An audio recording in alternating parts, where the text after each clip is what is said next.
The beauty of nature mixes with the horror of fire. When I see all the dead trees, I just see what used to be here and the beauty that used to be here and what's going to come back. I mean, Tammy Orr likes where she lives. it's never going to be the same, but it's still going to be beautiful. It's still beautiful the way it is. She bought a rebuilt home in the middle of where the Hayman fire burned 20 years ago. It was sad back then. It was black. It was dark. And it was a skeleton forest. It still is. The Cheeseman Reservoir actually split the fire like this. Maren Chambers is an ecologist Yeah, it's a little bit of a moonscape, right? with the Colorado Forest Restoration Institute. I was astounded. It's astounding to see this.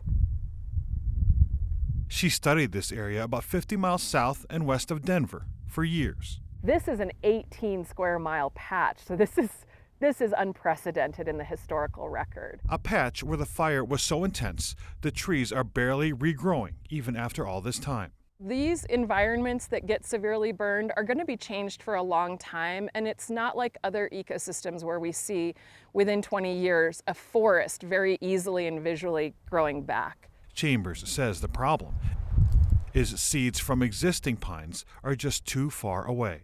The trees that are over here may get out into here, but they're not going to get out way, way over there. She also says the sun is too hot There is no shade. and the ground is too difficult.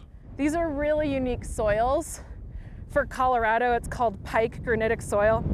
These are almost like marbles, you know. The U.S. Forest Service is planting new trees, but Chambers says the effort is limited by access. A lot of these areas that we're looking at here that are farther from roads are not going to be reforested actively. Things like this have lower densities. Mike Battaglia, But when we compare that to what we see historically, he's a research forester for the Forest Service. these are not recovering.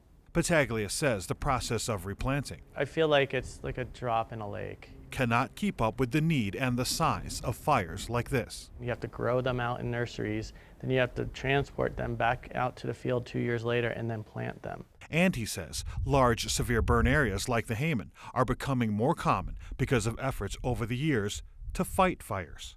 Forests are growing too dense, creating a stockpile of fuel. It's kind of like your lawn. You're maintaining your garden and your lawn.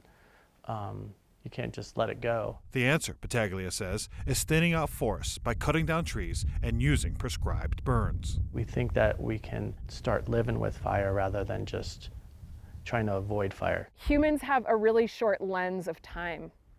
And the trees that previously lived in this exact spot, they were hundreds of years old. So just 20 years later, Chambers doesn't see a barren burn scar. She sees growth on a smaller scale and a habitat that the wildlife has adapted to. And I'm an optimist. Well, you know, for better or worse, I'm an optimist. And I think you kind of have to be an optimist when you're looking at some of the kinds of changes that we're seeing on our landscape. It's growing. When I first moved here, it was only this big. It was pretty little, so it's grown quite a bit since I moved in. On Orr's land, some trees are coming back naturally. She's finding little signs of hope Raspberries, right here. and replanting across her land. You have to take the beauty with what it is now, and in the meantime, you help it. In a place where it looks like time stands still or sees it moving as fast as a tree grows. But it's doing great here, I think. It's thriving. Will I see it full of the trees that are dead now? Not in my lifetime, With photojournalist Tom Cole. but maybe in 75 years from now, the kids will be able to. Nelson Garcia, 9 News.